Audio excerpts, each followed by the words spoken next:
আসলে ঢাকার পার্শ্ববর্তী জেলা হচ্ছে মুন্সিগঞ্জ, যার কারণে আমাদের চাকরি বলেন, বিজনেস বলেন, সব কারণে আমাদের সবসময় এখানে যাতায়াত করতে হয়। আর নৌপথে যাতায়াতটাতে আমরা বেশি কমফোর্ট ফিল করি।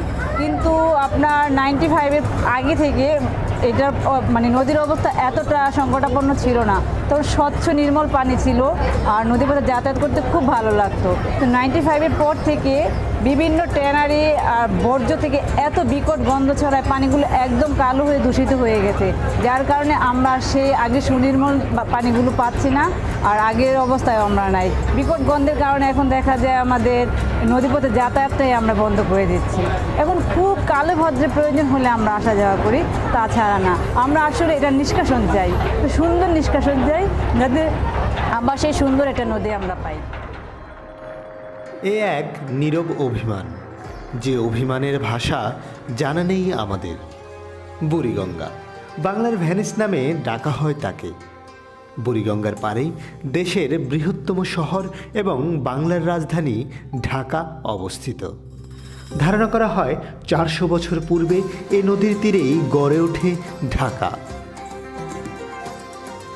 একসময় রূপ জৌলস সবই ছিল তার, কিন্তু কালের বিবর্তন আর মানুষের স্বেচ্ছাচারিতায় বলি হতে চলেছে নদীটি। ইতিহাস বলছে ব্রহ্মপুত্র আর শীতলক্ষার পানি এক স্রোতে মিশে বুড়িগঙ্গা নদীর সৃষ্টি।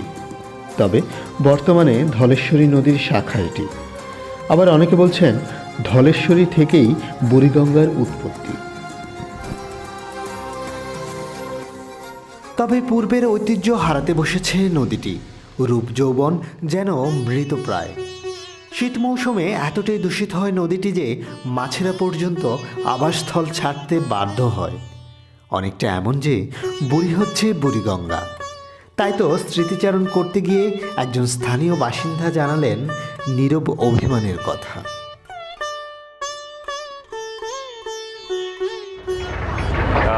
আমি 1992 সালে ম্যাট্রিক পাস করছি। তার থেকে আমি 6-7 বছর আগের অভিজ্ঞতা আমার বলতে পারবো, যেটা আমার মনে আছে। তো এই বুড়িগঙ্গা হচ্ছে আমার ছোটোকালের একবারে শৈশব থেকে, এবং এটা খুবই একটা মানে আমার পছন্দের একটা নদী ছিল, জায়গা ছিল। কিন্তু দিন দিন কালের পরিবর্তনে এখন এমন নোংরা হয়ে গেছে যে এখন এখানে আসার পরিবেশই নাই। যখন আমি স্কুলে পড়তাম, সেটা হচ্ছে আপনার 95 থেকে 92 থেকে আপনার পরে কলেজে উঠলাম, তখনও মোটামুটি পরিবেশটা ভালো ছিল। আমরা আসতাম এখানে, আমি আমাদের বন্ধুবান্ধবের সঙ্গে এখানে গোসলও করেছি। তো পরিষ্কার ছিল পানি, তখন এত নোংরা ছিল না। কিন্তু এখন নদীর অবস্থা খুবই খারাপ, মানে এত নোংরা হয়েছে যে মানে আসারই ইচ্ছে করে না।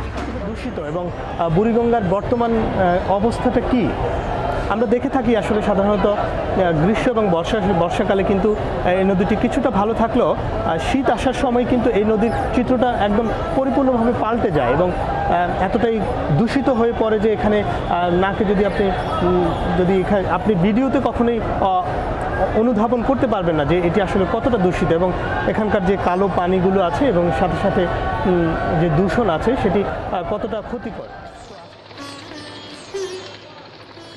বুড়িগঙ্গার সৌন্দর্য বাড়ানোর কাজ করেছিলেন বাংলার সুবাদার মোকাররম খাঁ। তার শাসনামলে শহরের যে সকল অংশ নদী তীরে ছিল সেখানে আলোকসজ্জা করা হতো। 1800 সালে টেইলর বুড়িগঙ্গা নদী দেখে মুগ্ধ হয়ে লিখেছিলেন, বর্ষাকালে যখন বুড়িগঙ্গা পানিতে ভরপুর থাকে তখন দূর থেকে ঢাকাকে দেখায় ভ্যানিসের মতো। দূষিত আর কালো পানিতে ঘেরা বুড়িগঙ্গা আবার কি ফিরবে স্বরূপে? ট্যানারির বর্জ্য, কলকারখানার বর্জ্য, পুরো ঢাকা শহরের বর্জ্য বুড়িগঙ্গায় না ফেলে অন্য কোনো পন্থা কি অবলম্বন করা যায় না? আসুন নদী বাঁচাই। নদী বাঁচলে বাঁচবে প্রকৃতি।